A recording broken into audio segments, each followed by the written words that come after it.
The silver blade touched his throat, and he smiled. I pressed harder. The edge bit into his skin. Not enough to bleed, enough to feel. His atom button moved against the steel when he swallowed. "You're slower than 10 years ago." He opened his eyes. Moonlight from the floor-to-clearing window caught his face. Black hair, gold eyes, the same face I'd burn out of my memory every night since. My hand didn't shake, but my pupils must have changed, because he smiled wider. "I'm here to kill you." I know. "Then stop smiling." I waited 10 years. His voice was low, familiar, like he'd spoken to me yesterday. Like he'd never left. Let me have this. He raised his hand. I braced for the disarming move, the broken wrist, the reversal. He didn't take the knife. His fingers found the back of my neck, found the mark. My body knew him before I did. A tremor ran through my knife hand. The blade wad against his throat. "Fuck!" It hurts. He said. Not a question. None of your business. It's hurt for 10 years. Every day. Same as mine. I didn't answer. But I didn't cut him either. That was my first mistake. His other hand closed around my wrist, not pulling the knife away, pressing it closer, holding it against his own throat. You want to kill me? First, hear my last words. His face was so close. His lips a breath from mine. I didn't step back. Second mistake. My last words are... His breath brushed my mouth. The mark on your neck. I have one too. Same pain, same days, every single one. I didn't stab him. I just stood there, the blade against his throat, his hand on my nape, the moonlight pinning us both in place. He lowered my hand. Gently. Like I was something to breakable. I let him. Third mistake. There's a banquet tonight. He said. He stepped back, adjusted his collar. You'll attend. As my intended. I'll attend as nothing. You'll attend as what I say you are. He didn't raise his voice. He never did. The elders need to see you. To believe. Believe what? That the lone wolf king has finally chosen his queen. I laughed. It came out wrong. Hollow.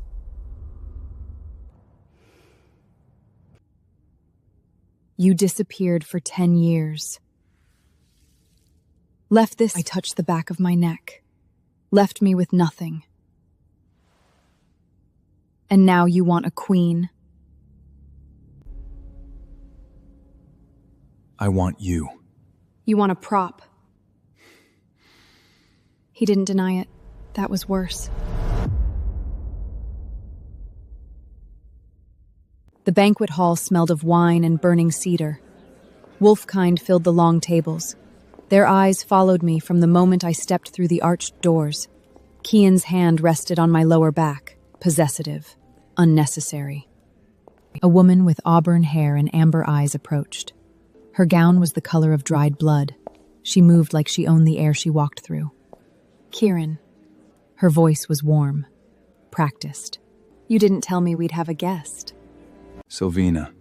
He didn't remove his hand from my back. This is Lyra.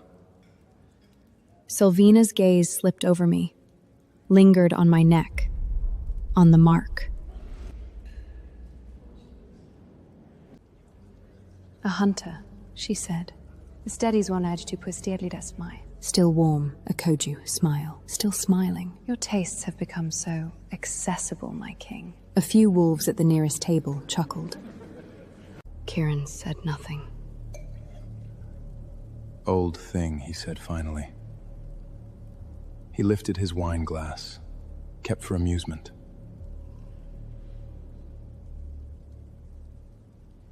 Celine's smile widened. She reached toward my neck, toward the mark. Her fingers stopped an inch away. May I? No. Her eyes flickered. The warmth didn't leave her face, but something behind it shifted. She's spirit. Selena withdrawed her hand, turned to Kevin. I like her. She walked away, The wolves parted for her. Keelan's hand was still on my back. I didn't move it, but I stopped feeling it. The banquet ended. I walked out onto the terrace. The cold off the sound cut through my dress. Good. You handled yourself well in there. Selena's voice, behind me. I didn't turn. For a human, the word human landed like a stone in still water. I've been handling myself for 10 years. I kept my eyes on the dark water. I don't need your approval. No. Her heels clicked on the stone. She stopped beside me. Close enough to touch, but you need his. And he needs mine. The elders listened to me. I turned to face her. She was beautiful. The kind of beautiful that knows exactly how to weaponize itself. Your mark is burning, isn't it? She said, not a question. Her voice was softer now. Almost kind. It does that when he's near, when he's thinking about you. When he's not thinking about you. It doesn't matter. It just burns. None of your concern. It's his way of reminding you. She tilted her head, studied my neck like it was a specimen. You're not his equal. You're not his partner. Your livestock he tagged a decade ago and forgot to slaughter. My hand moved before my brain caught up. I didn't hit her. I just caught her wrist, held it. Her amber eyes widened, then narrowed. Careful, little hunter. Selena. Kylan's voice, from the terrace doors. Selena's face transformed. The cold amusement vanished, replaced by something soft, welcoming, like I'd been the one holding too hard. I was just welcoming your guest, my king. She's lovely. She walked past him. Her shoulder brushed his arm. Lingered. Kylan watched her go, then looked at me. She's dangerous. She's useful. She called me livestock. He didn't react, just stood there, the crest of his house. Come inside, he said. He turned, walked back through the doors. I stayed on the terrace, watched the dark water, memorized the exact speed at which Selena's face had changed. The precise moment warmth became ice, became warmth again. The mark on my neck burned.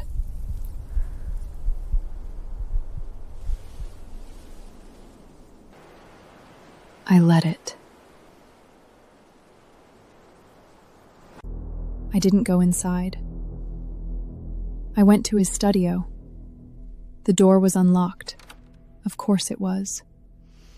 He'd been waiting 10 years. What was one more open door?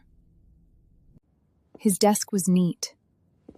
Leather-bound ledgers, a silver letter opener, a stack of corresponded tied with black ribbon. I untied it.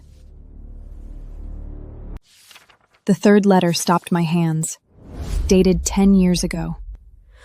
The night my mother died. The hunter woman is failing. Hospital, St. Jude's, 417. Below it, in Kieran's handwriting, secure all entrances. No one enters without my word. I will be at the Eastern Watch. She notify me. The sentence ended. Crossed out. Rewritten. Notify me when it's done. I read it 3 times. The paper didn't shake. My hands did. I folded it carefully. Tied the ribbon back exactly as it was. He was standing in the hallway. How long have you been there? Long enough. His gold eyes dropped to my hands. You found the letters. You were there. My voice sounded like someone else's, flat, far away. You were at the hospital. That night. Yes. She was dying. I was alone in that room, holding her hand, waiting for you. I kept looking at the door. Every time it opened, I thought... I stopped. Swallowed. You were right outside. Lyra. Why didn't you come in? He was quiet for a long moment, the kind of quiet that means the answer will hurt. Because I was afraid. Afraid that if you saw me, you wouldn't let me leave. I stared at him. You let me sit there, alone, thinking you'd abandon me because you were afraid I wouldn't let you leave. If I'd walked into that room... His voice cracked. Once. He steadied it. I wouldn't have been able to walk out. And if I stayed, Silas would have killed us both. You don't understand what was happening. What I was fighting... Oh. One syllable. He stopped talking. I walked past him, down the hall, into the bedroom, into the bathroom. Locked the door. Turned on the water. Stared at the mirror. The woman in the mirror stared back. Silver hair, purple eyes. The mark on her neck, red and raised and burning. I reached up. Touched it. First time in 10 years. It didn't hurt. I don't know how long I stood there. Long enough for the water to run cold. Long enough for my reflection to stop looking like a stranger. I washed my face. Dried it. Unlocked the door. He was sitting on the edge of the bed. I lay down on my side, facing the window, my back to him. He didn't speak. Neither did I. Same as it had every night for 10 years, same as it would every night after. The mark didn't burn anymore. I closed my eyes. I met Finn at the pier. The salt wind cut through my jacket. He was leaning against the railing, watching the ferries. Brown hair, green eyes, a scar across his right knuckles from a job we didn't talk about anymore. You look like hell. I need the Hunter Council records. 10 years ago. All of them. He straightened up. Those are sealed. Council vote required 3 signatures minimum. I don't have time for signatures. Lyra. He stepped closer. Lowered his voice. What's going on? You disappear for 2 weeks, no contact, and now you want classified files from a decade ago? I'm inside the wolf court. He went still. Inside as in... As in I sleep in the lone wolf king's bed and eat at his table. The silence between us filled with fairy horns and seagulls. You're working him. Deep cover. Get close. Get proof. Get out. I didn't correct him. Finn. The records. He ran a hand through his hair. Looked at the water. Looked back at me. There was a purge. 10 years ago. Dozens of wolves killed. Internal power struggle. The council buried the details. Said it was internal wolf matter, not hunter concern. Who ordered the purge? They never confirmed. But the name that kept coming up in whispers was Silas. Simus Thorne, elder, traditionalist, wanted to cleanse the packs of anyone soft on humans. Soft on humans. Like a wolf king who'd marked a hunter girl as his mate. I need everything you can find on Simus. Financial records, communications, witness statements, anything. I'll try. He hesitated. Your neck. The mark, does it still... It's not important. Lyra. I looked at him. Does it still hurt? 3 seconds of salt wind. No, not anymore. He didn't look like he believed me. But he nodded. I'll get you what I can. Give me 3 days. 2. 2. He turned to go. Stopped. Be careful. Wolves don't change their nature, no matter how pretty the king is. He walked away. I stayed at the railer, watched the ferries cross the gray water. The mark on my neck was warm, not burning, just present, like a scar that had finally finished healing. I touched it. Still didn't hurt. The training yard was stone and sawwood. Wolves sparred in pairs. The air smelled like sweat and iron. Selena was waiting. She stood in the center of the yard, a wooden training blade in each hand. Her auburn hair was pulled back tight. Amber eyes tracked me from the moment I stepped onto the stone. The hunter graces us with her presence. Let's see what you're made of. I didn't pick it up. Not necessary. Afraid? I looked at her. Afraid of hurting you. A few wolves nearby stopped sparring. Celine's smile. Confident. Good. Confidence makes the lesson stick. She moved. Fast. Faster than human. But I wasn't just human anymore. I didn't know what I was. I only knew that when she swung, my body shifted left. Not dodging, just not there anymore. The speed was wrong. The fluidity was wrong. I was standing 3 feet from where I'd been. Celine's blade cut air. The yard went quiet. Kieran stood at the edge of the stone, watching, his gold eyes fixed on me. His fingers curled slightly at his sides. Interesting. She set down her blade. The little hunter has been keeping secrets. I learn fast. Do you? She stepped closer. Her voice dropped to something only I could hear. Learn this, then. You can move like a wolf. You can sleep in his bed. You can wear his mark on your neck, but you will never be one of us. You're a human wearing wolf skin, and eventually, the skin always slips. She smiled, warm again, for the audience. Well fought, little hunter. She turned and walked toward the other wolves. They parted for her, same as always. I stood in the center of the stone. The sawdust had settled. The wolves had returned to their sparring. Kieran hadn't moved. His eyes were still on me. And for the first time since I'd pressed that blade to his throat, he looked uncertain. Good. I lay in the dark. Cedar and something colder. Snow melt. The bathroom light was still on. I'd left it on. Kieran never slept when I was awake. He was waiting. For what, I didn't know. For me to speak. For me to turn over.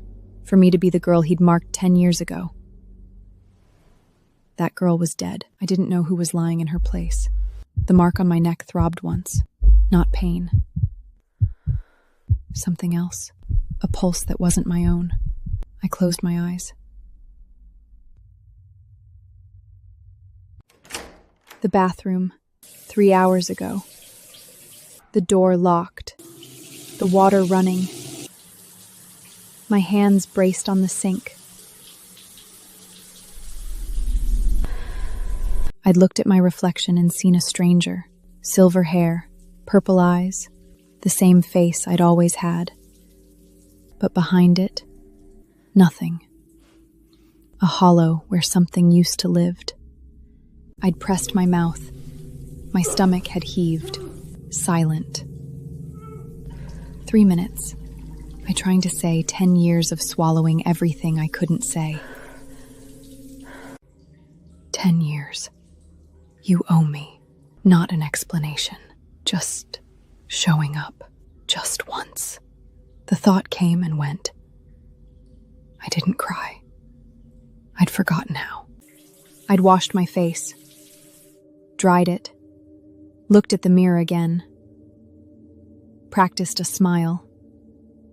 It looked almost real. Then I'd unlock the door. Walked out.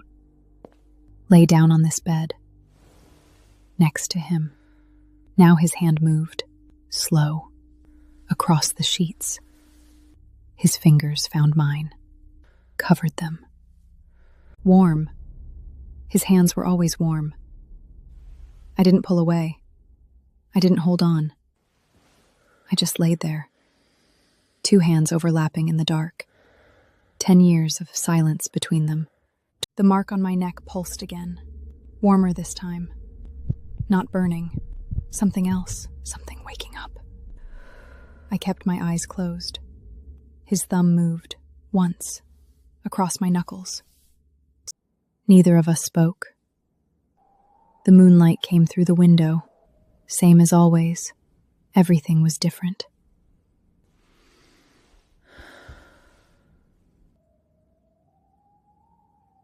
The council chamber was stone and iron. 12 elders sat in a semicircle. Silas Thorne at the center. Gray hair, gray beard. Hands spotted with age. Folded on the table like a sermon. Kirian's hand rested on my lower back as we entered. Same as the banquet. Same as always. This time I didn't let him. I stepped forward. Alone. Lyra Vane. Silas's voice was slow, measured. The voice of a grandfather explaining why the dog had to be put down. Hunter, human, and now, we're told, the king's intended. He let the word human hang. This council has concerns. State them. Simus smiled. The king speaks for his pet. I didn't react. My hands stayed at my sides. The concerns are simple. Silas leaned forward. Humans are a threat to our kind. They always have been. The hunters have spilled wolf blood for centuries, and now our king proposes to seat one beside him, to give her access to our weaknesses, our throats. Murmurs around the table. She bears his mark, One elder said. Older than Silas, somehow. that is sacred, irreversible. The mark can be given in error. Simus waved a hand. Youth, impulse, lust mistaken for bond. It happens. The question is whether this girl is worthy of what the mark represents. I spoke. Worthy. My voice was calm, quieter than his. That's an interesting word. Simus's eyes shifted to me. You question the council, little hunter? No. I reached into my jacket, pulled out a small device, set it on the table. I just thought the council should hear something. I pressed play. Simus's voice filled the chamber, recorded, from a conversation he'd had 3 nights ago, in what he'd thought was a private study. The old wolf should have died years ago. Kieran's father was soft, wanted it peace with the hunters, wanted made us stronger great. The purge cleaned the blind lemkrens. The son will follow the father, unless we act first. The recording ended. The chamber was silent. Simus's face had gone the color of old ash. That's fabricated. He said. His voice shook. Once, he stated it. The hunter forged this. A human trick. You cannot possibly... Play it again. His voice was very, very quiet. I pressed play. The words filled the room a second time. Silas' hands were trembling on the table. You lying little... Selena lunged. She'd been standing at the edge of the chamber, silent, watching. But when the second recording ended, something behind her amber eyes had snapped. Her hand shifted. Claws. Fur. She was fast. Faster than she'd been in the training yard. This wasn't sparring. This was murder. I didn't dodge. I caught her wrist. Her momentum stopped. Dead. Like hitting a wall. Selena's eyes went wide. She tried to pull back. Couldn't. Not crushing. Just holding. Immovable. That's impossible. You're human! Like it means something. I pressed down. Not hard. Just... inevitable. Her knees hit the stone. The sound echoed. Selena Ashford, Kieran's voice cut through the chamber. Cold, formal. you are accused of conspiring with Silas Thorne, of spying on your king, of plotting against the crown. She looked up at him, the rage drained away, replaced by something soft, wounded, the mask sliding back into place. My king, I have served you faithfully. I would never... Lyra, Kevin didn't look at her. the evidence. I pulled a folded paper from my jacket, dropped it on the table. The seal was Selena's. The contents detailed every private conversation Kian had held in the past month, sent directly to Silas. Selena's mask cracked. You! She looked at the paper, At me. at my hand still holding her wrist. You're nothing. A human with borrowed tricks. A pet he marked and forgot. I leaned down, put my lips near her ear. You can scream all you want. No one's coming to save you. And the worst part? I straightened, let go of her wrist. She slumped, didn't rise. I looked down at her, not with anger, not with satisfaction, with nothing. You're not even worth hating. I turned, walked toward the doors. The elders parted. Kian stood frozen, watching me.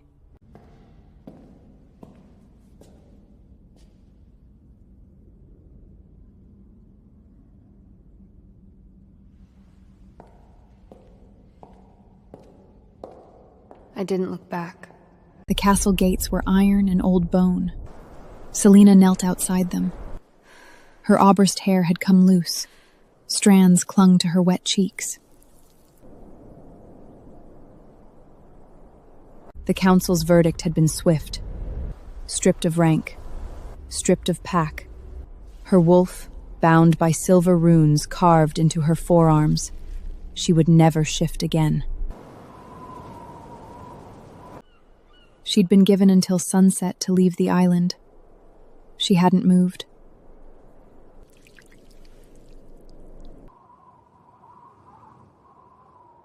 The car rolled through the gates.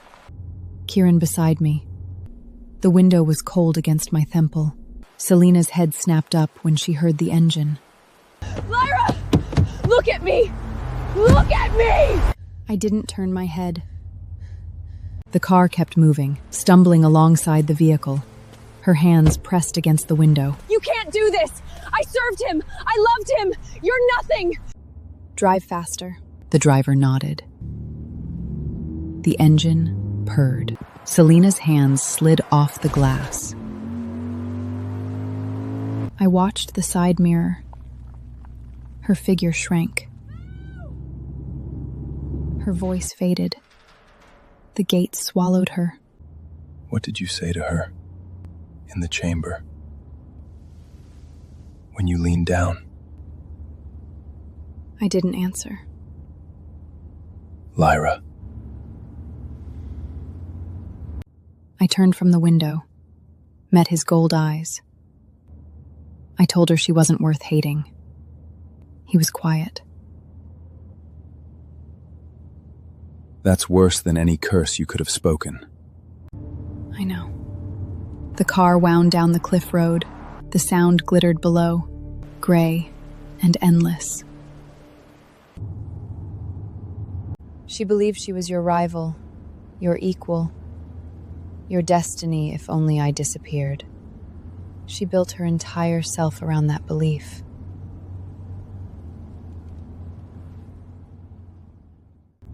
I looked back out the window. I took it from her. Not with a blade, with the truth. She never mattered. Not to you, not to the pack, not to anyone but herself. The silence stretched. You're terrifying. No. I watched a ferry cross the water, small, slow, far away. I just stopped caring. That's all it takes. Simus talked. He talked for hours. In a stone room beneath the castle, silver cuffs on his wrists, an elder scribe recording every word. The purge, the murders, the decades of planning, the names of every wolf who had helped him. He gave them all, not out of honor, out of fear. The look in his eyes when they dragged him past me in the corridor, that look said everything. He'd spent 200 years building a world where humans were prey, where hunters were enemies. And I had dismantled it in 3 days with a recording and a steady hand.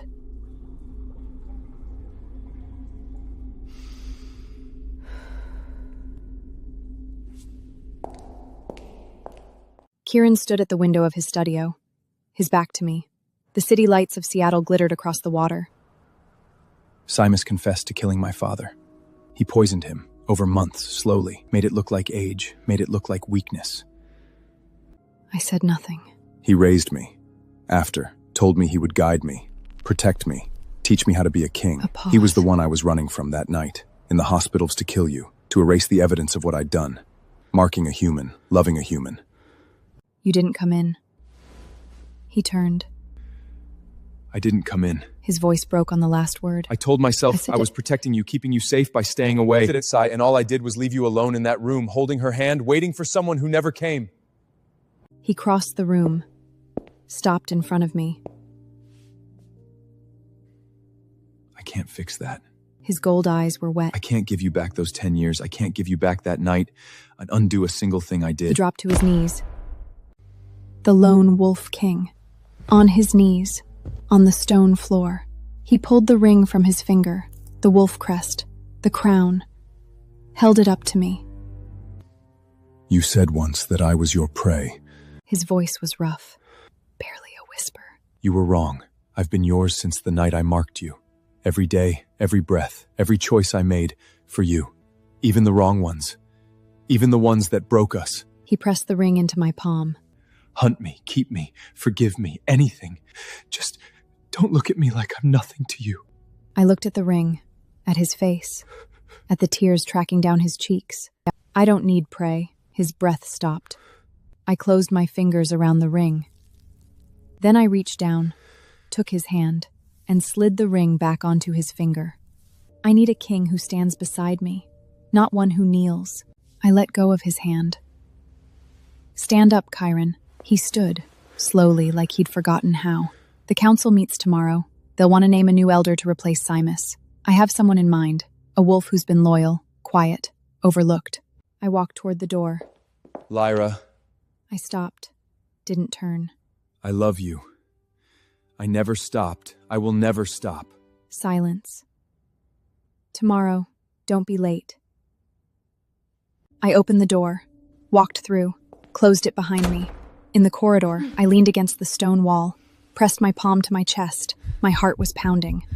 The mark on my neck was warm, not burning, just alive.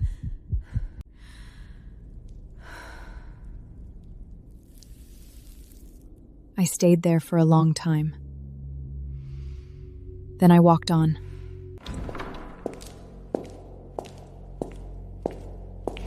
The city was loud. Selena had forgotten how loud. Cars, sirens, people talking into phones, the endless electric hum of 8 million lives stacked on top of each other. She worked at a convenience store now.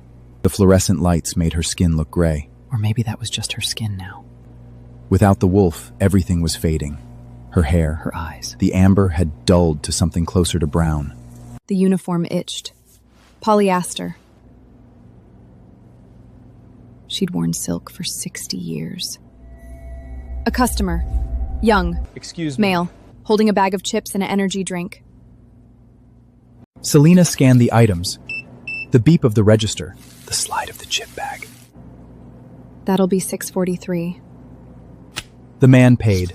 Left. The door chimed. She stared at the security monitor, watched the grainy footage of aisles, chips, soda, candy, the same loop she'd watched for 3 months. There was a bottle of vodka on the shelf behind the counter, premium, the kind she used to drink from crystal glasses in the castle hall. She took it, unscrewed the cap, drank straight from the bottle. The cameras caught it. Of course they did. The manager fired her the next morning, called security when she wouldn't leave. 2 rent-a-cops escorted her to the sidewalk. She stood there, the vodka still in her hand, the city noise crashing against her. I was a wolf. She said to no one. I was feared. A woman pushing a stroller veered around her. Selena threw the bottle. It shattered against the brick wall. A few people glanced over, looked away, kept walking. She sank onto the curb. Her reflection stared back from a puddle. Hair lack. Eyes dull. She'd spent decades building herself into the perfect wolf, the perfect mate, the perfect rival. She'd believed, truly believed, that if she just removed the obstacles, if she'd just proved herself worthy, Kieran would see her, choose her, love her. He hadn't. He never would have. And the worst part, the part that made her press her forehead to her knees on that dirty curb, was that she'd known, deep down, she'd always known. She'd built her entire self around a lie, and now there was nothing left. A siren wailed somewhere. A dog barked. The city kept moving. Selena sat on the curb and didn't move with it. 1 year later, the key still hung on his study wall. Karen passed it every morning. A small iron thing. Unremarkable. The kind of key that opened a door. No one thought to lock. Her room. The one she'd slept in for those 3 weeks. The one she'd left that final night, without looking back. He didn't go in. He just needed to know. The door was still locked. That her pillow still held the shape of her head. That the glass she drank from was still on the nightstand, a faint watermark dried at the bottom. The report arrived at dawn. A young wolf courier, nervous. He handed over the envelope and retreated before Kieran could ask questions. Inside, a single photograph. A single sheet of paper.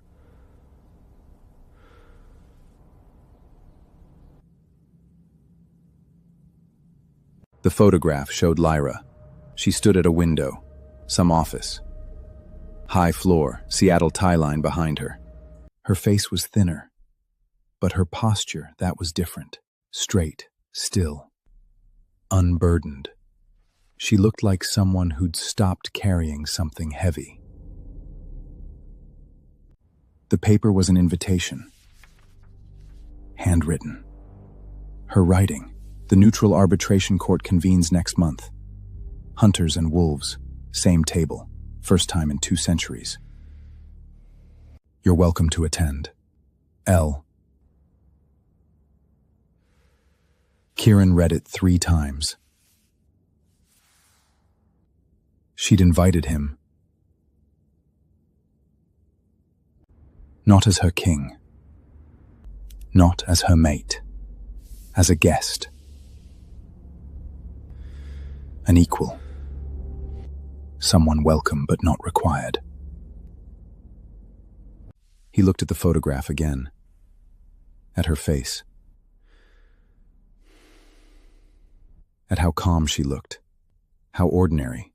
How completely, utterly at peace. That was the worst part. Her peace didn't include him.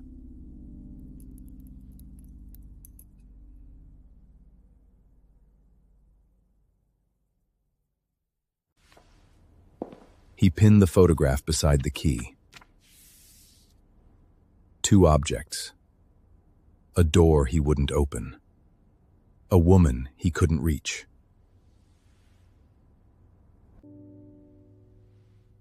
He touched the ring on his finger.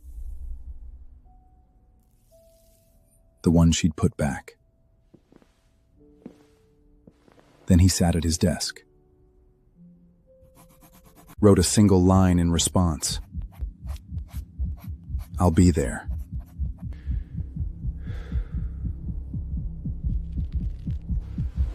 He didn't send it. The chamber was new, built on neutral ground. A renovated courthouse in downtown Seattle. Human architecture. Wolf modifications. Silver-free door handles. Windows that open to the salt wind. 2 tables. Hunters on one side, wolves on the other.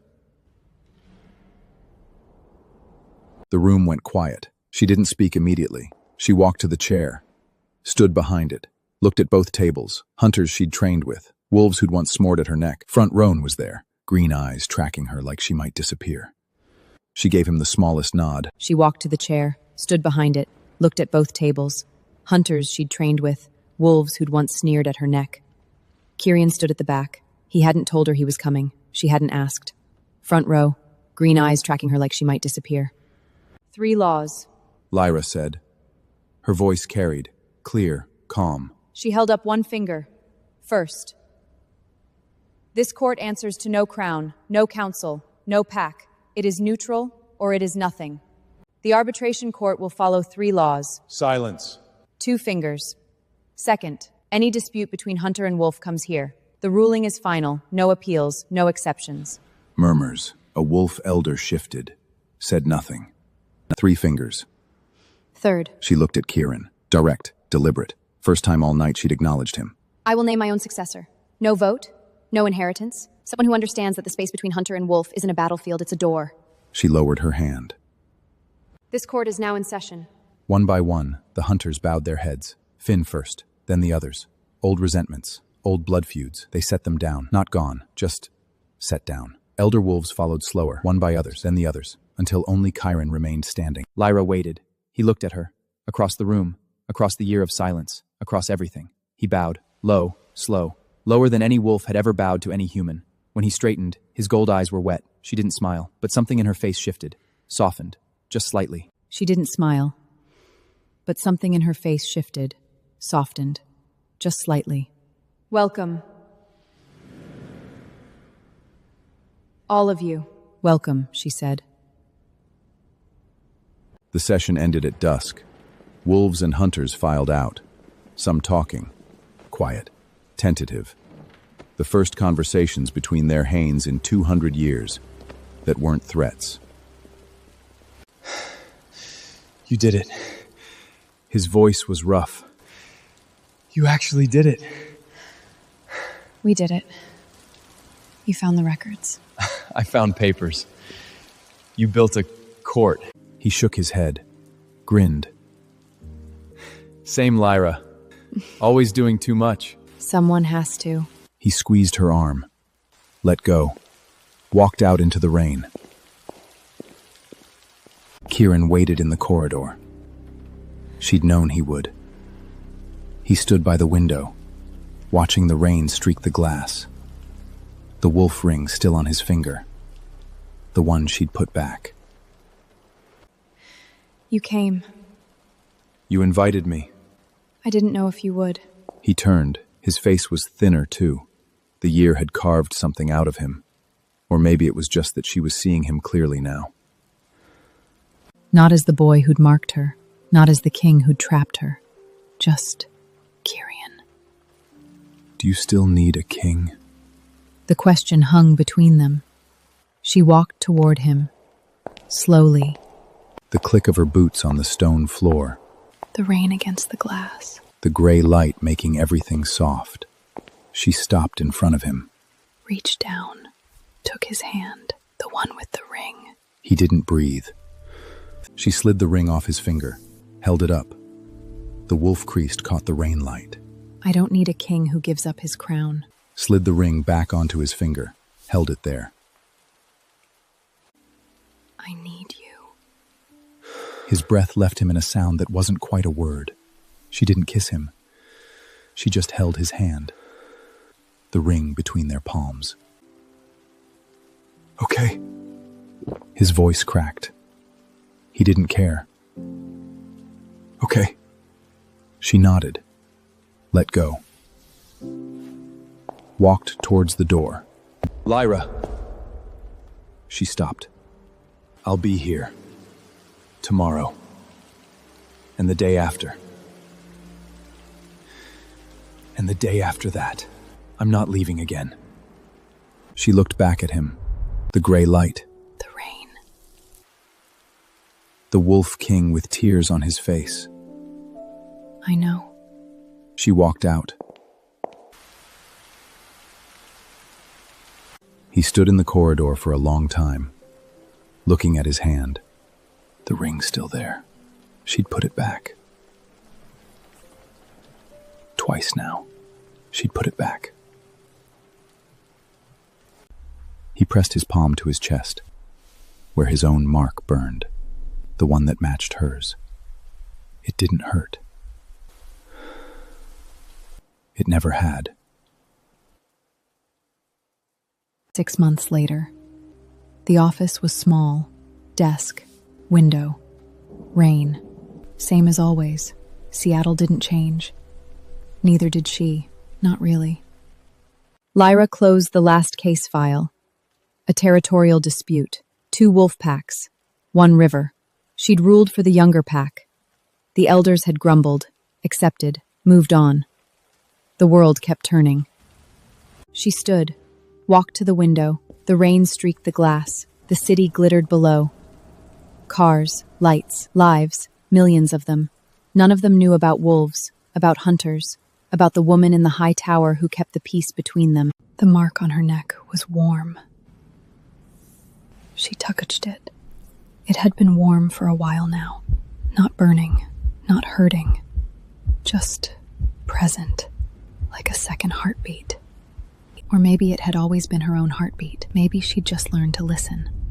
The door opened behind her. She didn't turn. She knew the footsteps, knew the pause in the doorway, knew the way he waited for her to speak first. Always, even now. Tonight. What do you want to eat? She glanced back. Silence. He was standing there, black hair damp from the rain, gold eyes watching her like she was something he still couldn't believe was real. What? You said tonight. What do you want to eat? It's a simple question, Kieran. You've never asked me that before. I'm asking now. He walked toward her, stopped at the window. His shoulder nearly touched hers. Noodles. There's a place in the International District. Open late. Terrible service. Best broth in the city. Okay. He looked at her. Okay. Okay. She turned from the window, grabbed her coat. You're driving. He didn't move. Lyra. She looked at him. Thank you. Quiet. For asking. She held his gaze for a moment. Then she walked past him, toward the door. You can thank me by not making the noodles weird. I don't make things weird? You made coffee weird last week. That was a special roast. It was coffee, Kieran. You described it as brooding. Brooding is a valid flavor profile. She opened the door, looked back. His face was doing something complicated. Half smile, half something softer. He looked ridiculous. He looked like the boy she'd loved at 17. He looked like the man she was learning to love now. Different. Same. Come on, before the rain gets worse. He followed her out. The corridor was quiet. The elevator chimed. They stood side by side, not touching, but close enough that she could feel the warmth of him. The wolf. The king. The man who'd waited 10 years for her to ask what he wanted for dinner. The mark on her neck pulsed once. Warm. Steady. She didn't touch it. She didn't need to. The elevator doors opened. The rain was waiting. The city was waiting. The rest of everything was waiting. She stepped in. He followed. The doors closed.